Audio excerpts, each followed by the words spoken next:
देवता करे वो नहीं करना चाहिए। भगवान आके चांटा नहीं लगाते ना कि भाई क्या कर रहा है तू, हाथ नहीं पकड़ते हैं कि ये गलत काम क्यों कर रहा है। तो बेचारा दुखी है हिंदू, उसको शीघ्र ही धनवान बनना है, मोटर बंगले कार उसको चाहिए, मेहनत नहीं होती है उससे, संघर्ष वाला जीवन उसको पसंद है नहीं। तो फिर ऐसा कौन सा मंत्र है जो महामृत्युंजय मंत्र जितना ही फल हमें प्राप्त करवावे। ठीक है, तो एक मंत्र है। उन अज्ञानी को ये नहीं पता है कि भगवान शिव के हाथ में कोई चिलम या कोई मादक पदार्थ नहीं है। उस चिलम की जगह पता है क्या है? औषधि बिना कुछ नहीं है संभव।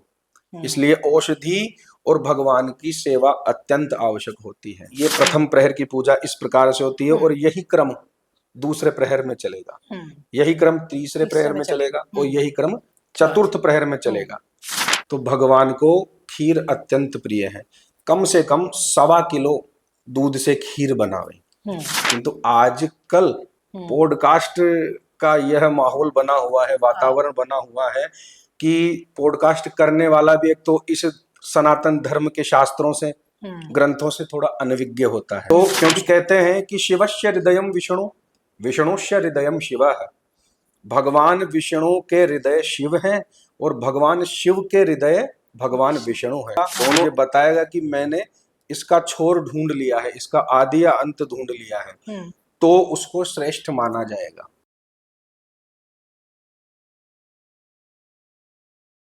नमस्कार, दी अय्यर शो के एक नए एपिसोड में आप सबका बहुत बहुत स्वागत है। हम बात करने वाले हैं महाशिवरात्रि के इस महा एपिसोड में। बहुत सारी ऐसी जानकारियां आप तक हम पहुंचाने वाले हैं जो कहीं ना कहीं आपको आपकी लाइफ में बहुत ज्यादा हेल्प करेंगी। और इसीलिए हमारे साथ आज जो एक्सपर्ट मौजूद हैं वो हैं कान्हा दादीच सर, जो पंडित जी हैं।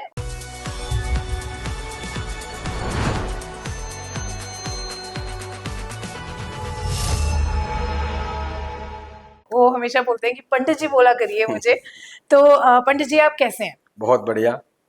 और पंडित जी, क्योंकि ये महाशिवरात्रि का एक अनोखा दिन है जो साल में एक बार आता है, बहुत शक्तिशाली इसको हम मानते हैं, लेकिन इसके साथ ही बहुत सारे लोगों को पता नहीं होता कि इसकी पूजा विधि कैसी होती है, कौन सा मुहूर्त है, कौन से शिव जी को फूल अर्पण किए जाते हैं, शिवलिंग पे क्या क्या चीजों का अभिषेक होता है, किसका नहीं होता है।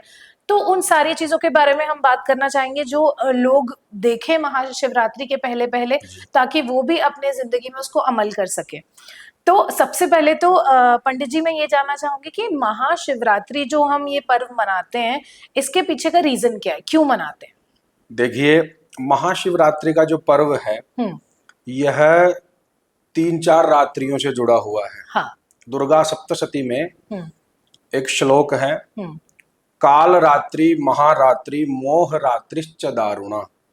ये 4 रात्रियां ऐसी होती है जिसमें साधक अपने इष्ट देव के प्रति समर्पित होते हैं। समर्पित तो पूरे वर्ष ही होते हैं, पूरे संवत्सर ही होते हैं, किंतु एक विशेष रात्रि होती है अपने इष्ट के प्रति समर्पित होने की।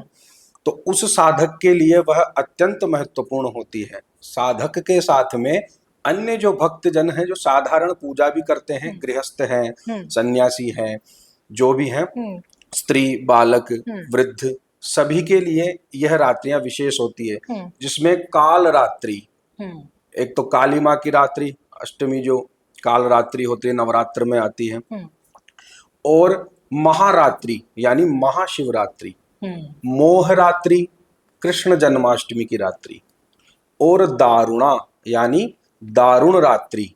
दारुण रात्रि का अर्थ होता है होलिका दहन वाली रात्रि। ये 4 रात्रियां विशेषतः उन साधकों के लिए होती है जो अपने इष्ट के प्रति समर्पित रहते हैं। अब जो शैव हैं, शिव जी के उपासक हैं, उनके लिए महाशिवरात्रि अत्यंत महत्वपूर्ण पर्व होता है। महाशिवरात्रि को ज्योतिर्मय लिंग प्रकट हुआ था। ब्रह्मा जी और विष्णु जी में यह युद्ध चला था कि हम में से कौन बड़ा है, श्रेष्ठ कौन है, अत्यंत पूजनीय कौन है। तो इस युद्ध को समाप्त करने के लिए भगवान शिव ने उनके भ्रम को, अहंकार को भस्म करने के लिए चिन्ह रूप में ज्योतिर्मय लिंग के रूप में प्रकट हुए थे। इसलिए इसको महाशिवरात्रि कहते हैं। फाल्गुन कृष्ण चतुर्दशी के दिन यह मनाई जाती है। अच्छा। और उस समय जो परीक्षा हुई थी ब्रह्मा जी की और भगवान विष्णु की, कि इस शिवलिंग का छोर यानी इसका अंत या आरंभ यदि कोई सर्वप्रथम ढूंढ कर मेरे पास लाएगा, मुझे बताएगा कि मैंने इसका छोर ढूंढ लिया है, इसका आदि या अंत ढूंढ लिया है, तो उसको श्रेष्ठ माना जाएगा। लेकिन भगवान विष्णु भी असफल रहे और ब्रह्मा जी भी असफल रहे, किंतु कारणवश केतकी के पुष्प को इस प्रकार से झूठ बोलने पर, झूठी साक्षी या गवाही देने पर श्राप भी लग गया था। तो ऐसी ऐसी कथाएं इसमें सम्मिलित है। शिव पुराण के अनुसार, स्कंद पुराण के अनुसार या शिव रहस्य के अनुसार, आगम ग्रंथों के अनुसार भी ऐसे प्रमाण हमें प्राप्त होते हैं। हाँ। तो महाशिवरात्रि के दिन मुख्यतः बताऊं आपको कि ज्योतिर्मय लिंग प्रकट हुआ था, जिसको अरुणोदय लिंग भी कहते हैं। ठीक है। इसलिए उस दिन महाशिवरात्रि का पर्व मनाया जाता है। वैसे देखा जाए वस्तुतः सामान्य तो प्रत्येक मास में एक शिवरात्रि आती है, जिसे हम मास शिवरात्रि कहते हैं, किंतु जो मुख्य बड़ी शिवरात्रि जो होती है महाशिवरात्रि होती है। इसलिए साधकों के लिए, भक्तों के लिए जो भगवान शिव में श्रद्धा रखते हैं या अन्य देवताओं में भी श्रद्धा रखते हैं, क्योंकि शिव की पूजा करने मात्र से भगवान नारायण भी प्रसन्न हो जाते हैं, ब्रह्मा जी भी प्रसन्न हो जाते हैं, ब्रह्मा जी भी प्रसन्न हो जाते हैं। तो क्योंकि कहते हैं कि शिवस्य हृदयम विष्णु, विष्णुस्य हृदयम शिव, भगवान विष्णु के हृदय शिव हैं और भगवान शिव के हृदय भगवान विष्णु हैं। दोनों एक दूसरे के हृदय में स्थान बनाए रखते हैं, क्योंकि एक दूसरे के पूरक हैं। भगवान शिव तो विष्णु को इष्ट मानते हैं और भगवान विष्णु शिव जी को इष्ट मानते हैं। इसलिए आप विष्णु की भी पूजन करें, भगवान विष्णु की भी पूजन करें तो शिव उतने ही प्रसन्न होते हैं। इसलिए महाशिवरात्रि को भगवान शिव का अभिषेक, चतुर्थ प्रहर पूजन, ये सभी विधान बताए गए हैं। ये जो पंडित जी 4 पहर की पूजा मानी जाती है, उस दिन अत्यंत आवश्यक होती है और महत्वपूर्ण मानी जाती है। तो उन 4 पूजाओं के बारे में बताइए कि क्या वो एक ही तरीके से की जाती है या अलग तरीके से की जाती है, और ये कब से शुरू होती है? बहुत अच्छा प्रश्न है आपका, क्योंकि ये प्रश्न एक कल्याणकारी इसलिए है क्योंकि अनेक लोगों के मन मस्तिष्क में ऐसे प्रश्न चलते रहते हैं। और देखिए, मैं थोड़ा सा अलग हटके बोल रहा हूँ इस समय। पॉडकास्ट एक ऐसा मंच है, ऐसा मुक्त मंच है जहां से आप क्रांति भी ला सकते हो और धर्म के प्रति लोगों को जागरूक भी कर सकते हो।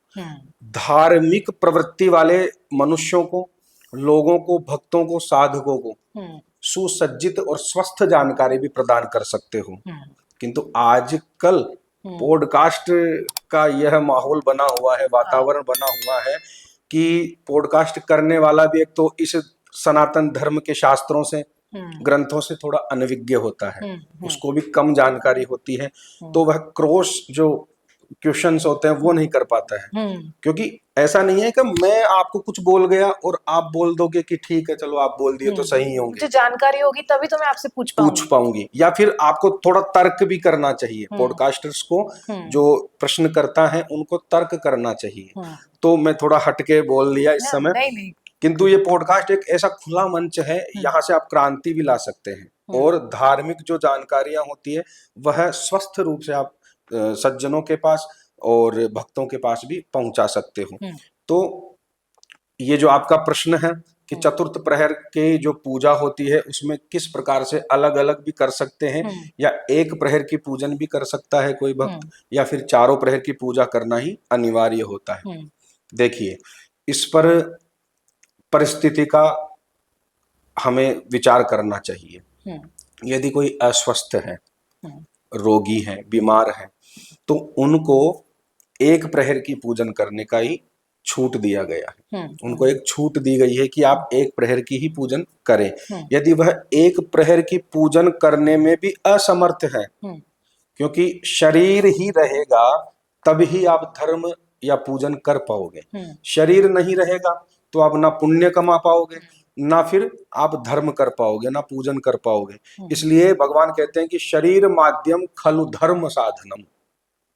सबसे पहले शरीर की सुरक्षा करनी चाहिए। शरीर रहेगा तभी आप पूजन पाठ कर पाओगे। इसलिए यदि कोई अस्वस्थ है तो वह आकर बैठ कर भगवान शिव का शिव शिव शिव ऐसा उच्चारण भी करके चला जाएगा, अभिषेक के दर्शन भी कर लेगा, पूजन के दर्शन भी कर लेगा, तो उसको संपूर्ण फल प्राप्त हो जाता है। अब रही चतुर्थ प्रहर की, जो शैव है, दीक्षित है, जो शैव आगम से या शैव परंपरा से जो दीक्षित है, उनको तो चतुर्थ प्रहर की पूजन अवश्य करनी चाहिए। महाशिवरात्रि की ये जो 4 पहर की पूजा होती है, वो किस तरीके से उसकी विधि होती है पंडित जी? जी, बहुत अच्छा प्रश्न है। चतुर्थ प्रहर की जो पूजन होती है महाशिवरात्रि की, भक्त को चाहिए कि वह प्रातः काल उठकर पंचगव्य पान करें, उपलब्ध हो गंगा जल का पान करें।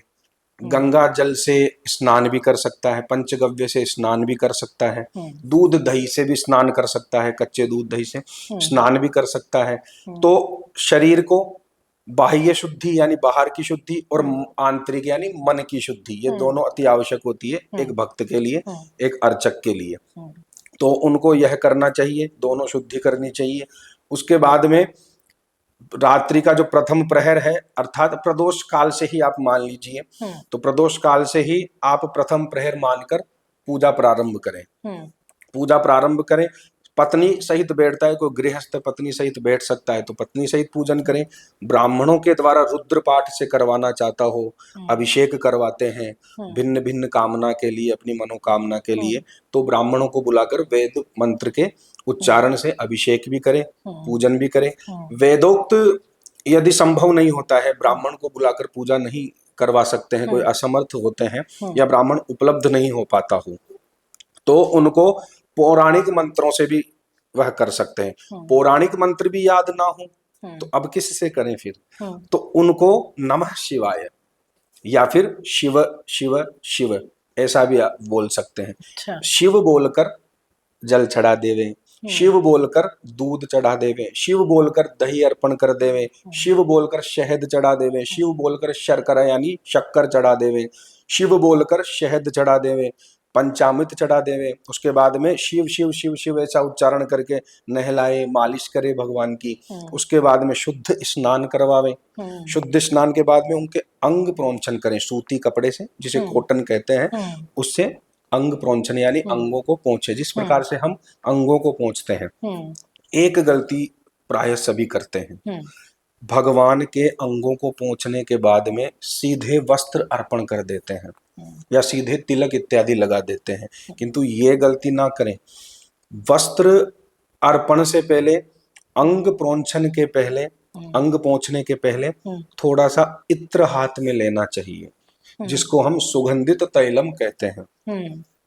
उस इत्र को हाथ में लेकर भगवान के मलना चाहिए, भगवान के उसकी मालिश करनी चाहिए। उसके बाद में वस्त्र अर्पण करें, फिर यज्ञोपवीत उपलब्ध हो तो यज्ञोपवीत अर्पण करें, त्रिपुंड लगावे भगवान शिव के। उसके बाद में फिर अक्षत, भीगे हुए अक्षत चढ़ावे, पुष्प बिल्वपत्र धतूरा, धतूरा का जो आता है फल वह चढ़ावे। अति प्रिय होता है हाँ, शिव जी को बहुत अति प्रिय होता है।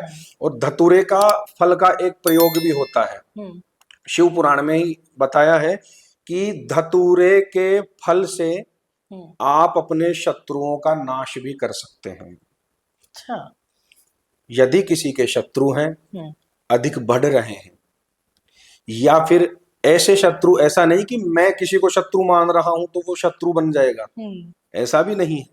शत्रु होना ही चाहिए, आपके अहित के लिए वो सोचता हो, आपकी उसमें कोई गलती ना हो। यदि आप भी गलत है तो फिर वो आपका शत्रु नहीं माना जाएगा, क्योंकि आप तो अपने मन के अनुकूल उसको शत्रु मान लोगे, किंतु देख तो भगवान रहे हैं ना कि कौन इसका सही में शत्रु है।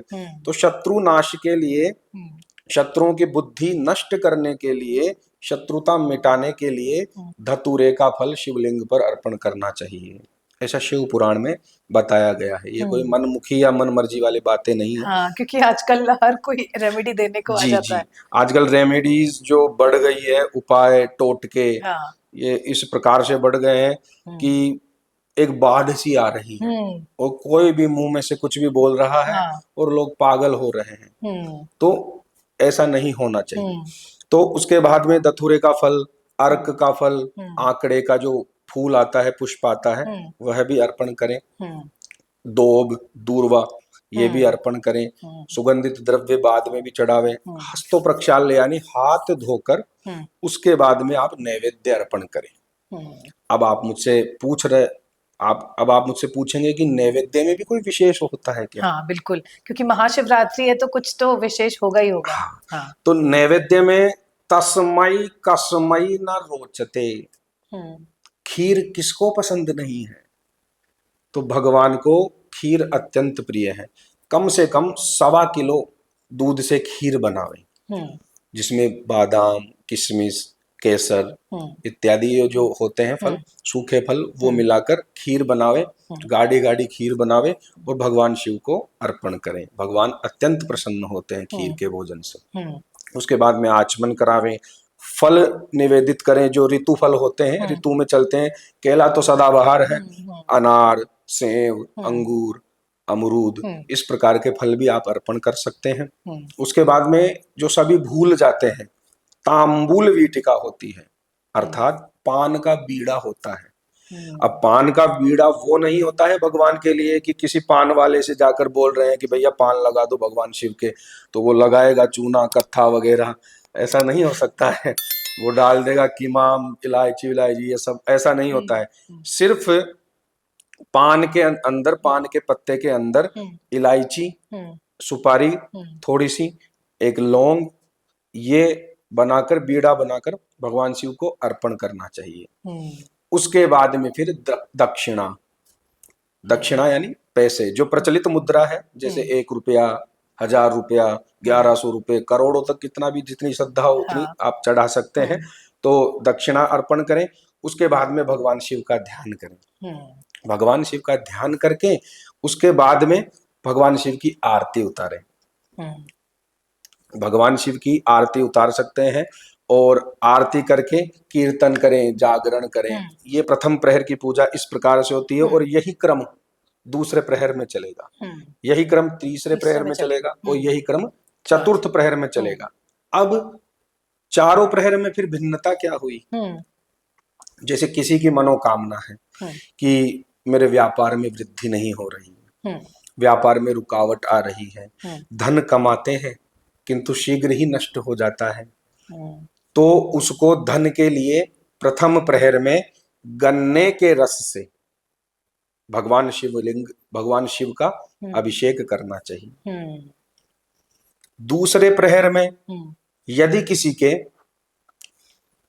स्वास्थ्य से संबंधित समस्या हो रही हो, किसी के पेट में दिक्कत होती हो, या रक्त से संबंधित कुछ विकार उत्पन्न होते हो, रोग होते हो, त्वचा से संबंधित कुछ बीमारियां होती हो, त्वचा से कई लोग परेशान होते हैं, किसी के पिंपल्स भी निकल आते हैं स्किन संबंधित, तो डॉक्टरों में भी वो पैसा खर्च करते हैं। तो उसका थोड़ा सा ही इधर खर्च करना है। क्या लाना है? शहद। शहद लेकर भगवान शिवलिंग पर अर्पण करें, शिवलिंग पर अर्पण करें। मंत्र ब्राह्मण उपलब्ध हो तो ब्राह्मण देवता से बुलवावे, ब्राह्मण उपलब्ध ना हो तो आप शिव शिव शिव करके अपनी मनोकामना मन में स्मरण करके आप शहद अर्पण कर सकते हैं। तो इससे स्किन संबंधित प्रॉब्लम भी धीरे धीरे कम होती जाएगी। लेकिन चिकित्सक की का जो ट्रीटमेंट है, इलाज है, वो भी जारी रखें, क्योंकि भगवान ने ही तो आयुर्वेद बनाया है, भगवान की ही चिकित्सा पद्धति है, ऋषि मुनियों की ही देन है। तो चिकित्सक पर भी भरोसा करना अति आवश्यक है। औषधि बिना कुछ नहीं है संभव, इसलिए औषधि और भगवान की सेवा अत्यंत आवश्यक होती है। चतुर्थ प्रहर में जैसे किसी के धन वृद्धि के लिए, लक्ष्मी प्राप्ति के लिए, या फिर कर्जा बहुत हो रहा हो, तो उसके लिए उनको काले तिल दूध में मिलाकर अर्पण करना चाहिए। ये मन मर्जी वाले उपाय नहीं है, ऐसा नहीं है, ये शिव पुराण में है, अपने पास फैक्ट्स भी हैं, जो आप डाल भी देना स्क्रीन पर। और चतुर्थ प्रहर में जैसे आप मुझे पूछिए कि कौन संबंधित किस समस्या के लेकर ऐसा क्या करना चाहिए। बिल्कुल बिल्कुल। तो ये जैसे आपने बताया कि 4 प्रहर में अगर आप अलग अलग तरीके से अभिषेक करते हैं शिवलिंग पे तो अलग अलग समस्याओं का समापन होता जी। है ना। अब इसी तरीके से पंडित जी मैंने ये भी सुना है कि जब आप शिवलिंग पे इतनी सारी चीजों का अभिषेक करते हो, कुछ चीजें जो नहीं चढ़ती शिव जी को, जैसे सिंदूर नहीं चढ़ता, या बहुत सारे लोग बोलते हैं कि किसी किसी तरीके के फूल भी नहीं चढ़ाए जाते, तो उसके पीछे का क्या रीजन है, ऐसा क्यों? देखिए, तत्व में भेद नहीं है। हम्म शिव, विष्णु, भगवान शिव, भगवान विष्णु, ब्रह्मा जी, हम्म ये सभी गुण प्रधान देवता हैं। हम्म किसी में सत्व गुण है, हम्म किसी में तम गुण है, यानी हम्म तामसिक, हम्म तो कोई रजोगुण से प्रधान है। अब हम्म भगवान शिव तमोगुण से प्रधान है, हम्म किंतु क्या कहा गया है फिर भी, कर्पूर गौरम करुणावतारम, करुणा के अवतार है, करुणा वरुणालय है, करुणा के समुद्र है भगवान शिव। कर्पूर गौरम, तामसी होता है तो वो तो क्रोधी होता है, उसके चेहरे का थोड़ा तेज कम होता है, किंतु भगवान तो कर्पूर गौरम है, कर्पूर के समान उनका वर्ण है। ऐसा कैसे हो सकता है? प्रलय के समय पर या शत्रुओं के नाश के समय पर अपना तमोगुण वह बढ़ाते हैं, यह इसका रहस्य है। तो तमोगुण उस समय बढ़ाते हैं, किंतु शिवलिंग पर, शिवलिंग में और शिव प्रतिमा में भिन्नता है। शिवलिंग निराकार है और शिव प्रतिमा आकार साकार है। शिव प्रतिमा में आप मुख भी देखते हैं, उनके अंगों का दर्शन भी करते हैं, नेत्रों का, कर्णों का, हाथों का, पैरों का, किंतु शिवलिंग में आप केवल शिवलिंग जो चिन्ह है निराकार वही देख पाते हैं। तो शिवलिंग को क्षति ना पहुंचे, हानि ना पहुंचे, उसकी जो एनर्जी है, उसकी जो ऊर्जा है, जिन मंत्रों से प्रतिष्ठित है, वह मंत्रों का प्रभाव कम ना हो, यथावत बना रहे, शिवलिंग की क्षति ना हो, हानि ना हो, इस कारण से कुछ कुछ वस्तुएं, सामग्रियां निषेध बताई गई है। ये तो बड़ी इम्पोर्टेंट बात बताई है। जी। अब जैसे कुछ फूल भी नहीं अर्पित कुछ फूल भी अर्पित नहीं करते हैं शिव जी पर, तो वो कौन से फूल है? शिव जी पर केतकी का पुष्प अर्थात केवड़े का पुष्प अर्पण नहीं किया जाता है। क्यों? क्योंकि अब मैं शुरू में ही ले चलूंगा आपको, मैंने बताया था कि ज्योतिर्मय लिंग प्रकट हुआ था, उस समय केतकी के पुष्प ने ब्रह्मा जी की झूठी गवाही दी थी, झूठी साक्षी दी थी कि मैंने देखा है भगवान शिव, ब्रह्मा जी ने आपके लिंग का छोर ढूंढ लिया था, मैंने देखा है। अब भगवान शिव से क्या छुपा है, वो तो यत्र तत्र सर्वत्र है। तो भगवान शिव ने कहा, केतकी तुझे इस झूठ बोलने का पश्चात, तुझे झूठ बोलने का दंड मिलेगा।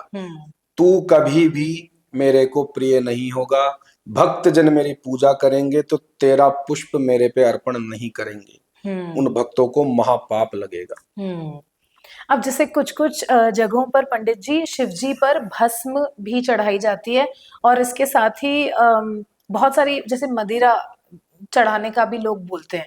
तो अब ये लोगों को ये नहीं समझ में आता कि जैसे लोग बोलते हैं कि वो तो उन्होंने तो नीलकंठ है, वो उन्होंने तो जहर भी पिया था, तो हम ये बोलते हैं कि हम वो कर सकते हैं क्या? तो हर चीज वो भगवान से कंपेयर करने लगते हैं कि उन्होंने किया तो हम भी करते हैं।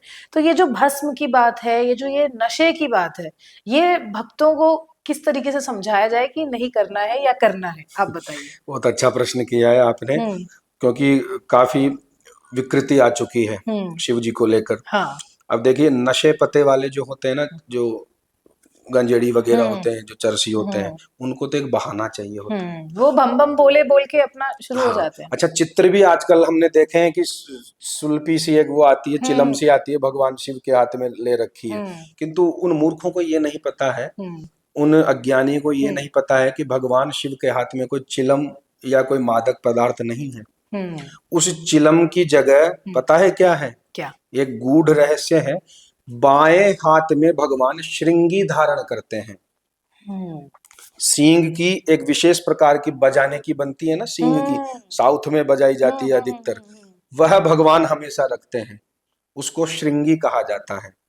और इन मूर्खों ने, इन निर्लज्जों ने उस जगह चिलम थमा दी वहां पर। बताइए। सिर्फ अपने नशे को, सिर्फ अपने चिलमीबाजी को प्रमाणित करने के लिए कि भगवान शिव भी लेते हैं। अरे भैया, भगवान शिव तो गले में भुजंग भी लिपटाते हैं, तो आप भी तो फिर भुजंग लिपटा के फिरो। भुजंग लिपटा सकते हो, चलो ठीक है, उसके विष दंतों को आप बांध देते हो, उसके बाद में लिपटा कर घूम रहे हो, ठीक है। मैं तो विष भी पिया था। हाँ, भगवान शिव ने तो हलाहल भी पिया था, हलाहल पान भी किया था, विष भी किया था, तो वो पीजिए। तो इन हिंदुओं में क्या है कि निर्लज्जता व्याप्त हो चुकी है। हिंदू मूर्ख हो चुका है, वह ट्रेंडिंग के अनुसार चलता है। जैसे आजकल लड्डू गोपाल जी की ट्रेंडिंग भी ज्यादा चल रही है, उसी प्रकार से ये नशेबाजी की भी ट्रेंडिंग हो गई है। तो शिव जी का नाम लेकर, भगवान कृष्ण का नाम लेकर निर्लज्जताएं दिखाना, ये सब आजकल समाज में विकृति फैल गई है। तो इसके रोकथाम के लिए आप जैसे पॉडकास्टरों से मेरा निवेदन है, प्रश्नकर्ताओं से निवेदन है कि इस विकृति को आप जैसे मुक्त मंच से ही रोक सकते हैं। बिल्कुल सही जानकारी सभी को देकर।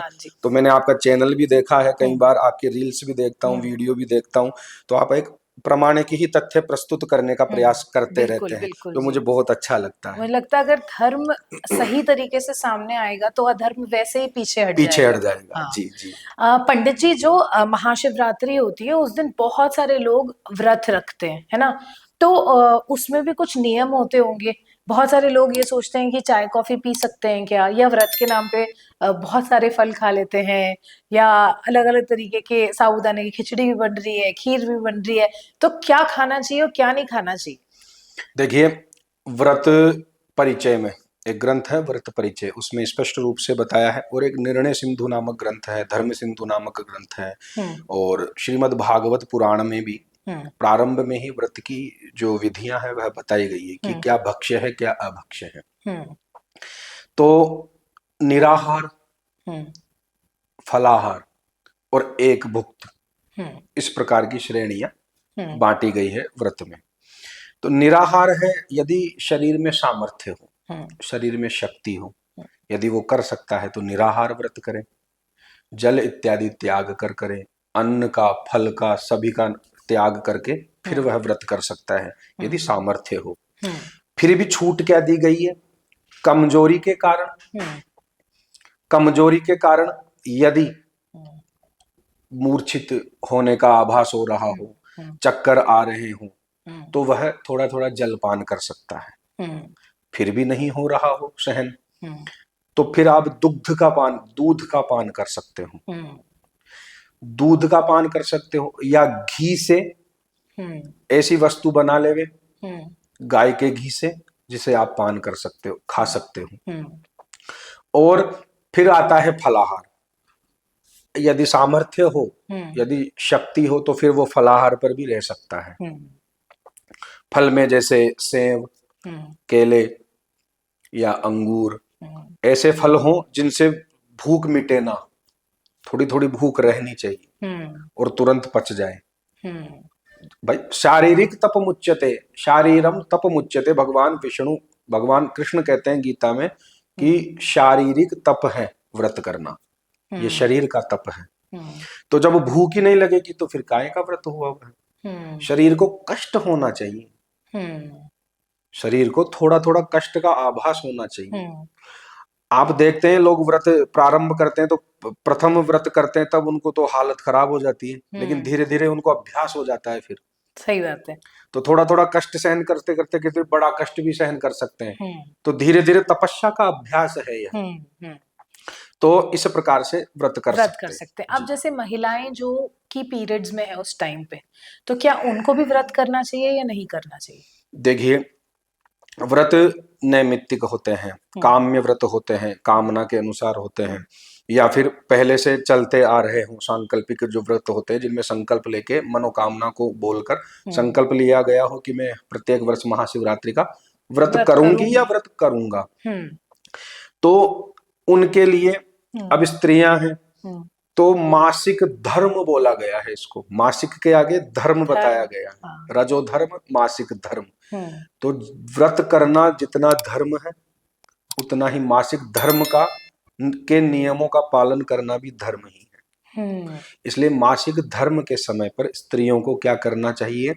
उनको किसी ब्राह्मण को अपने गोत्र और अपना नाम बताकर व्रत करवा देना चाहिए। ऐसा विधान बताया गया है निर्णय सिंधु में भी और धर्म सिंधु इत्यादि ग्रंथों में भी प्रमाण प्राप्त होते हैं कि वह ऐसा कर सकते हैं।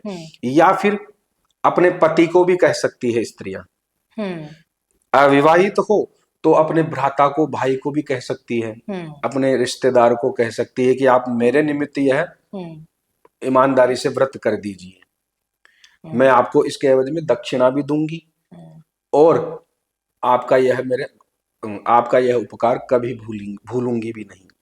ऐसा आप कर सकते हैं तो वह व्रत आपका ही माना जाएगा। अच्छा। उस व्रत को खंडित नहीं माना जाएगा। जी। अब जैसे एक होती है शिव चालीसा और एक होता है महामृत्युंजय मंत्र, तो इन दोनों में क्या अंतर है और कौन पढ़ सकता है इनको? देखिए, शिव चालीसा जो होती है, शिव चालीसा यह लोक भाषा में है और महामृत्युंजय मंत्र संस्कृत तो है किंतु वैदिक संस्कृत है।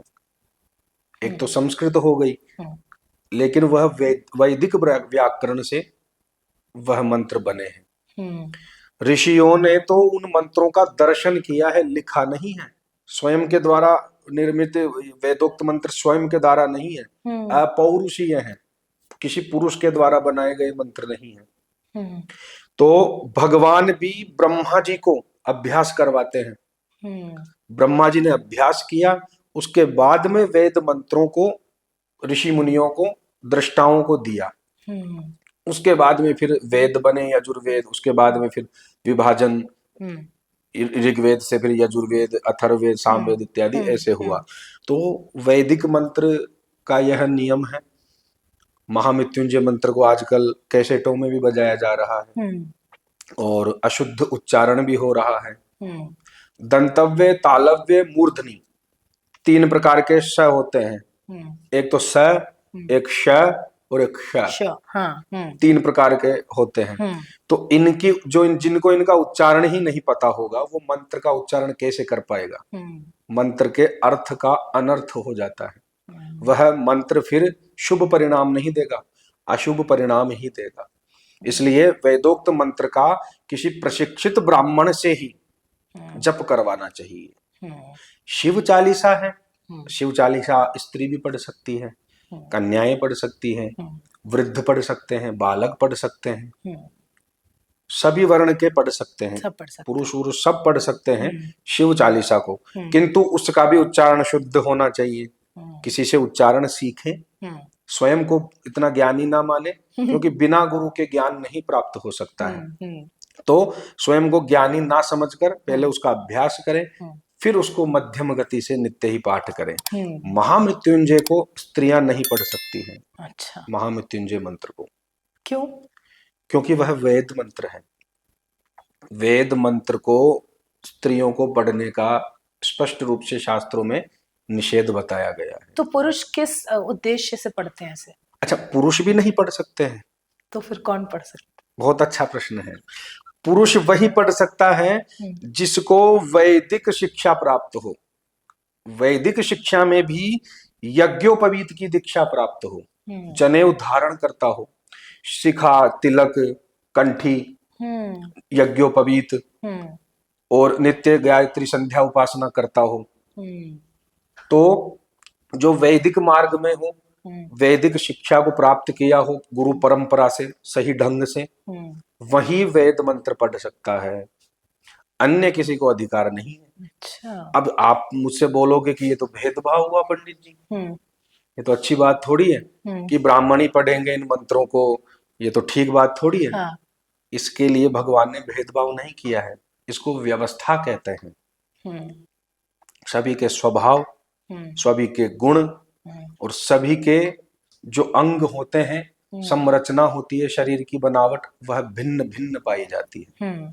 इसलिए इन चीजों को देखते हुए भगवान ने व्यवस्था क्या बनाई है कि स्त्रियों को, शूद्रों को या फिर पुरुषों को, वो पुरुष जो यज्ञोपवीत धारण नहीं कर पाते हैं, यज्ञोपवीत नहीं धारण किए, दीक्षित नहीं है, उनको पौराणिक मंत्रों का जप करना चाहिए।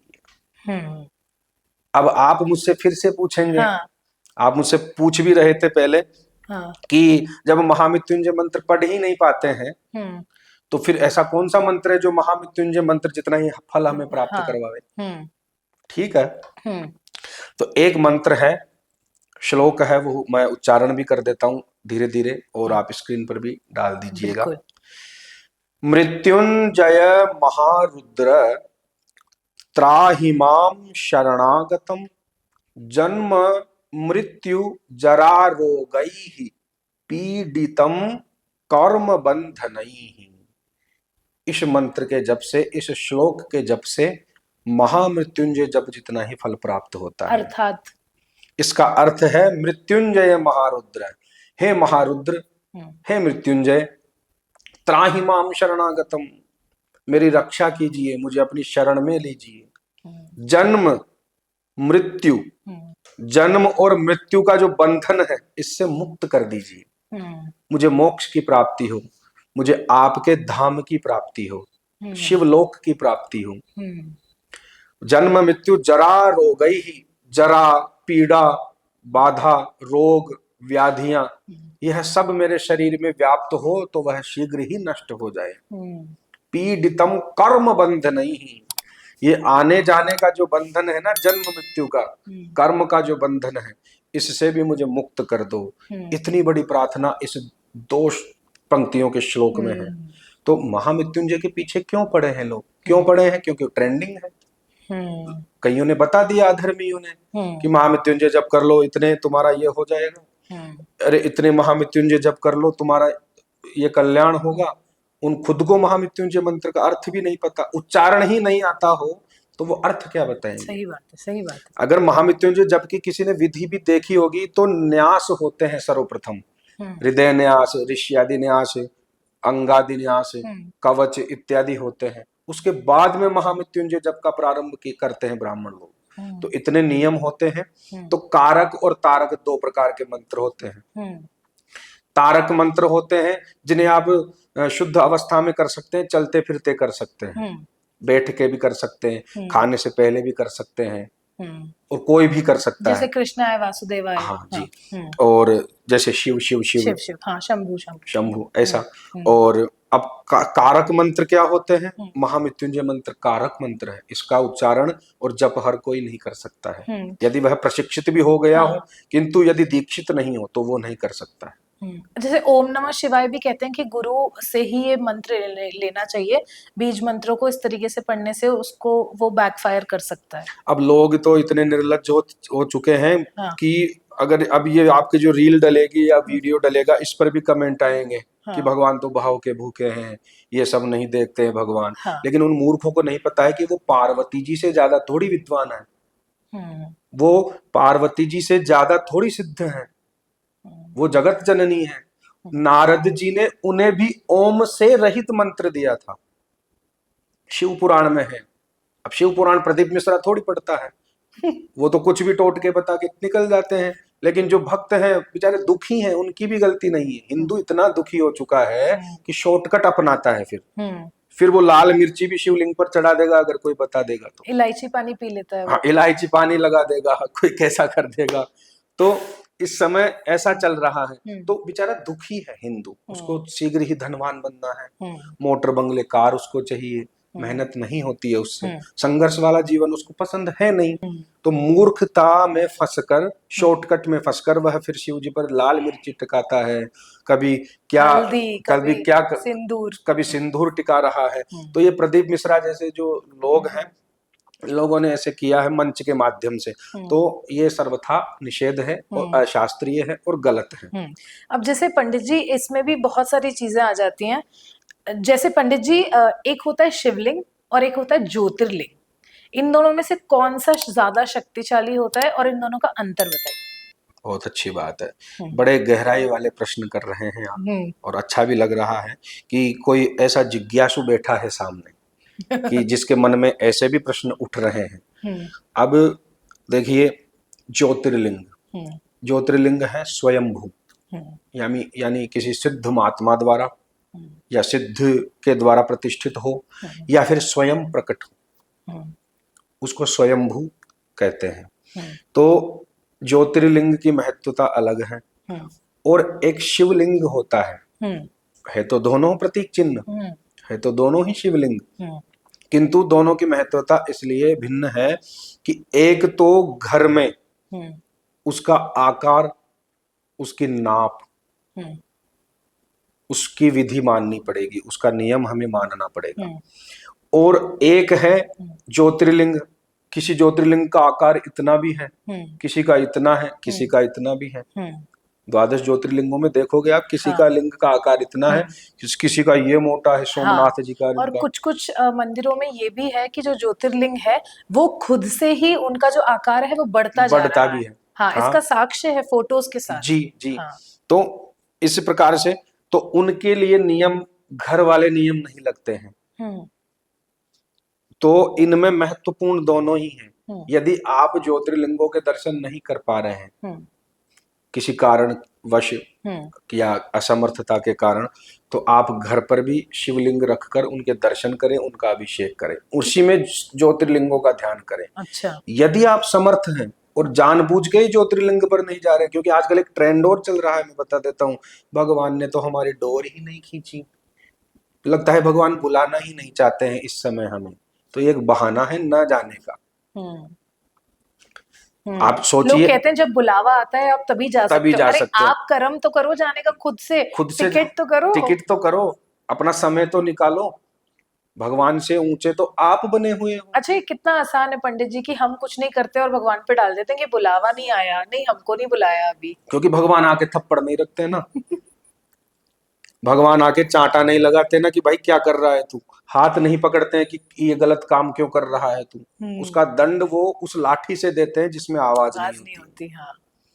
इसलिए लोग इस समय राक्षस प्रवृत्ति के होते जा रहे हैं धीरे धीरे, हम्म अपने धर्म को, अपने कर्म को त्याग कर। भगवान का तो एक लगा रखा है टैग, हम्म वरना आपको क्या बताऊं कि माहौल ऐसा है, वातावरण ऐसा है हम्म कि जो घूस लेकर आपका काम करते उसी को भी ईमानदार माना जा रहा है। हम्म यह बात है। हम्म तो ज्योतिर्लिंग में और हम्म शिवलिंग में हम्म भेद कुछ भी नहीं है, हम्म जाने की और अपने आलस्य का हम्म। प्रभाव है। अब जैसे बहुत सारे लोग अगर घर में शिवलिंग की मूर्ति रखते हैं तो वो कितनी बड़ी होनी चाहिए और उसकी कैसी विधि होती है पूजा करने की? जी, मूर्ति रहस्य में, अग्नि पुराण में, हम्म स्कंद पुराण में, नारद पुराण में, हम्म देवी पुराण में भी यह बताया गया है, और ब्रह्म कर्म नित्य समुच्चय में भी यही बताया गया है। और आपको मैं बता दूं, निर्णय सिंधु और धर्म सिंधु में भी इसका प्रमाण मिलता है कि घर में हम्म अंगूठे के बराबर भी शिवलिंग रख सकते हैं। हम्म। ज्यादा रहा तो आप द्वादश अंगुल का भी रख सकते हैं। और अगर छोटा रखना हो हमें? छोटा रखना हो तो अंगूठे के बराबर आप रख अच्छा, सकते हैं। मिनिमम साइज वही होना चाहिए, हाँ हाँ, उससे शिवलिंग की। छोटा अगर हुआ तो? उससे छोटा होता है तो फिर अंगूठे का आधा भी हो सकता है, फिर इससे छोटा नहीं नहीं होना होना चाहिए, चाहिए। क्योंकि फिर जो पत्र पुष्प इत्यादि आप अर्पण करेंगे वो उस पर टिकेंगे नहीं, हम्म। इसलिए। बहुत सारे लोग पंडित जी ऐसे भी उपाय बताते हैं कि आप किसी भी क्रिस्टल के ग्लास के अंदर पानी भर के या गंगा जल के अंदर उनको बिठाएं। ऐसा क्यों? क्या ये सही है? नहीं नहीं, ये बिल्कुल गलत है। हम्म देखिए, कहीं कहीं ज्योतिर्लिंग ऐसे हैं जो पानी में भी रहते हैं, हम्म और कहीं कहीं प्रतिष्ठित शिवलिंग ऐसे हैं हम्म जो जिनके ऊपर सदैव पानी रहता है, किंतु वह एक प्राकृतिक है, हम्म वह स्वयं भगवान की और प्रकृति की लीला है। हम्म किंतु उस प्रकृति में हम भी आते हैं, हम्म किंतु हमारा स्वभाव भिन्न है, हम्म हमारी मर्यादाएं भिन्न है, और देवताओं की मर्यादाएं भिन्न है। हम्म न देवास चरितम चरेत, ऐसा कहते हैं कि न देवास चरितम चरेत, देवताओं की लीलाओं का या चरित्रों का अनुसरण यानी नकल नहीं करनी चाहिए, देवताओं की कही हुई वाणी को मानना चाहिए, देवता करे वो नहीं करना चाहिए। हम्म भगवान कृष्ण ने हम्म गोपियों के वस्त्र चुरा लिए थे, हम्म तो क्या आज कोई जाकर स्विमिंग पूल में वस्त्र चुरा सकता है स्त्रियों के? या तो वो पिट के आएगा, और वो तर्क ये देवे कि भगवान कृष्ण ने भी तो चुराए थे, हम क्यों नहीं चुरा सकते? तो भाई आप भगवान कृष्ण नहीं हो, उसके पीछे का उद्देश्य तो जानिए, सही बात है। उसके बाद में आप फिर ऐसा कीजिए। तो हम्म भगवान के चरित्रों का नकल नहीं करनी चाहिए, भगवान कहे वो करना चाहिए। अब जैसे काल भैरव की भी बहुत बातें होती है पंडित जी, तो ये काल भैरव शिव जी से कैसे कनेक्टेड है, कैसे संबंधित है? देखिए, काल भैरव, हम्म। अर्थात भैरव भी कहे हाँ। तो भगवान भैरव भगवान शिव के ही अंश हैं। महाकाल, काल भैरव। हाँ, हाँ। तो अब वहां पर महाकाल भगवान का नाम है, हम्म। इसलिए उनका नाम भी काल भैरव है। उनको तो मदिरा चढ़ती है लेकिन कुछ कुछ मंदिरों में। किंतु अब देखिए, अब मैं थोड़ा सा ये विवादास्पद हो जाएगा थोड़ा सा, हम्म। इस समय की जो मदिरा है ना, हम्म। वो भगवान के तो दूर की बात है, हम्म। इंसान के पीने के लिए भी योग्य नहीं है। हम्म। इतनी भ्रष्ट मदिरा है वह। अगर उसको मदिरा कहेंगे तो शराब को मदिरा कहेंगे तो वह मदिरा नहीं है, वह मादक, इतना उसमें मादकता इतनी होती है कि कोई नालियों में पड़ा हुआ है, कोई पिट रहा है, कोई छेड़छाड़ कर रहा है, कोई अपने दिमाग का संतुलन खो बैठा है, तो वो मदिरा अशुद्ध है। उस समय पे जो रौद्र देव है, जैसे भैरव हुए, काली हुई, ये उस समय जो मादक द्रव्य पान करते थे, ये अपने तमोगुण को कंट्रोल में करने के लिए किया करते थे, कंट्रोल में करने के लिए, संयम में रखने के लिए किया करते थे, या फिर राक्षसों का विनाश करने के लिए ऐसा किया करते थे। तो उस समय की मदिरा अनेक द्रव्यों से, शुद्ध द्रव्यों से बनती थी, जैसे खजूर, शहद, गुड़, इस प्रकार के द्रव्यों से, अंगूर इत्यादि चीजों से बनकर शोधन होकर फिर ये पान करते थे। और आज की जो आप देख रहे हैं तो वो भगवान के योग्य नहीं है। लोग छड़ा रहे हैं, ठीक है, व्यापार है, और व्यापार का विकास भी हो रहा है इस नाम से, इसलिए हो रहा है, वरना वो छड़ाने योग्य नहीं होती है। ऐसे दोष नहीं है मदिरा चढ़ाने में, लेकिन वो मदिरा है ही नहीं। जिस प्रकार से जो विधि है आयुर्वेद के ग्रंथों में मिलती है, और एक शास्त्र और है उसमें भी विधि मिलती है, उस प्रकार से बना के आप पान करवाइए ना भगवान को, तब तो मान्य होगी, अन्यथा यह एक मन को तसल्ली देना है। वो एक प्रथा चली आ रही है तो वो ऐसे ही लोग फॉलो कर रहे हैं।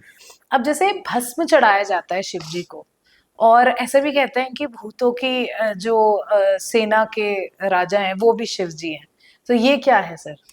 भूतनाथ, भूतानाम, भोलेनाथ भी। अच्छा, भोलेनाथ भी और भूतनाथ भी। भूतानाम नाथ इति भूतनाथ है।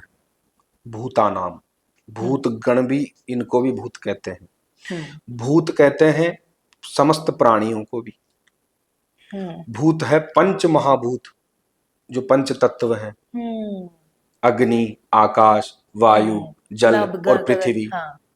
क्षितिजल पावक गगन समीरा, पंच रचित है अधम शरीरा, पंच तत्वों से हमारा शरीर बना है। तो इनके अधिष्ठात्री देवता भगवान शिव भी हैं, इनके स्वामी भी हैं, इसलिए इन्हें भूतों का नाथ कहते हैं। अब इनमें आप अर्थ भी लगा सकते हैं कि किन किन भूतों का नाथ है। भूत गणों के भी नाथ हैं भगवान तो, और समस्त प्राणियों के भी नाथ है। नाथ का अर्थ होता है पालक, रक्षक या अधिष्ठाता, इसलिए भूतनाथ है, ऐसा बोला गया है। ओके, अब एक बहुत ही जेनजी प्रश्न पूछ रही हूँ मैं, जो कि झूठ नहीं बोलना, मुझे मेरे भी दिमाग में आता है कभी कभी।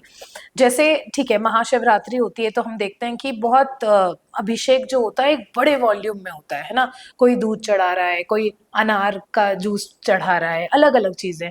अगर मैं उतनी ही मात्रा में, जितनी मात्रा में मेरा सामर्थ्य है, मैं अभिषेक नहीं करके वो वाला दूध किसी जरूरतमंद को पिला दूं, तो क्या मेरा कर्म अच्छा माना जाएगा, या शिव जी मुझसे नाराज हो जाएंगे कि रोशनी तुमने मेरे को तो अभिषेक नहीं किया तो मैं तो तुम्हारी इच्छा पूर्ति नहीं करूं? ये विशेषकर नियम श्रावण मास के लिए होता है, भादव मास के लिए होता है। चतुर्मास होता है ना, उसमें दूध पीने की मनाही होती है आयुर्वेद के अनुसार भी।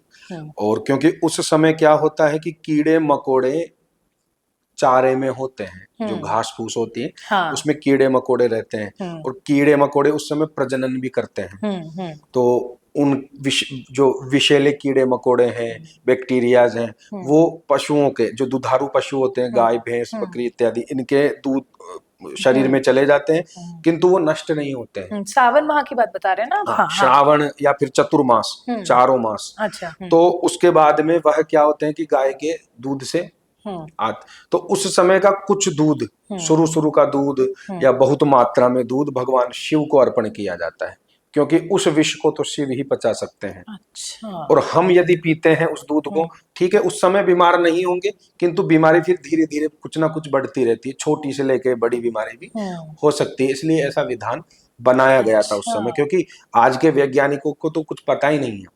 उस समय के जो ऋषि मुनि थे हमारे, उनसे बड़ा तो वैज्ञानिक कोई है ही नहीं, इसलिए उन्होंने बताया। अब आप कह रहे हैं श्रद्धा का विषय, आप यदि श्रद्धा से एक बूंद भी भगवान शिव के लिंग पर चढ़ा देंगे तो आप करोड़ों मण, करोड़ों टन दूध चढ़ा देंगे, उतना ही फल आपको प्राप्त हो जाएगा।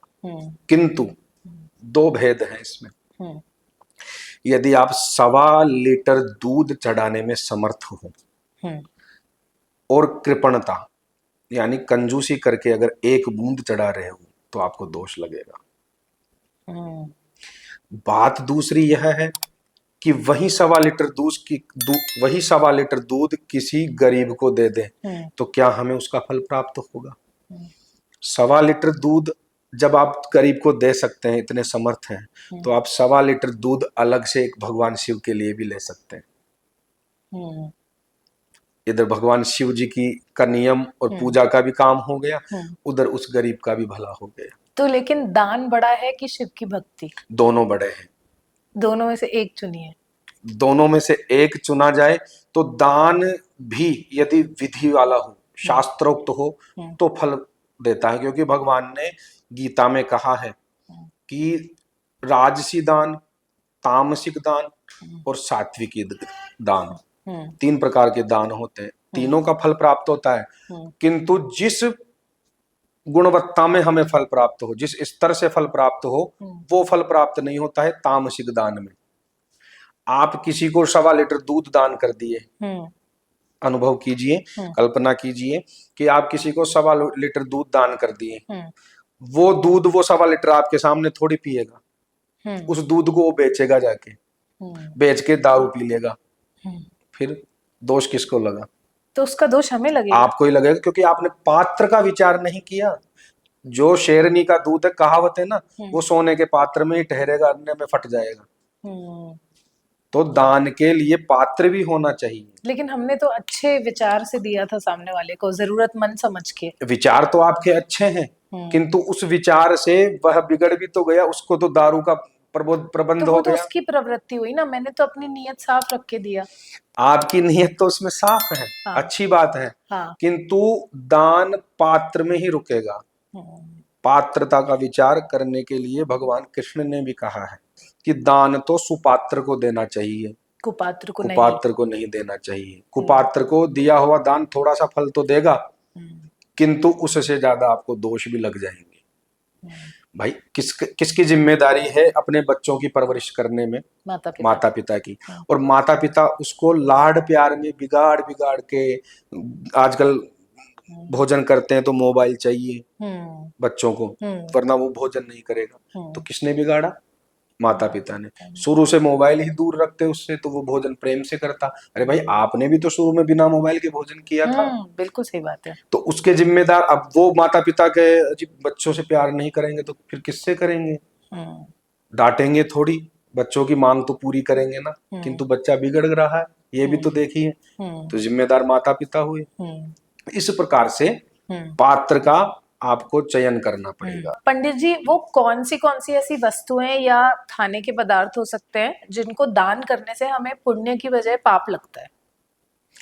देखिए, एक तो वैसे तो देखा जाए ना तो सभी वस्तुओं का दान होता है, किंतु उसके लिए हमें ये देखना पड़ता है कि इस सामने वालों को इसकी आवश्यकता है या नहीं है। जैसे आप गर्मी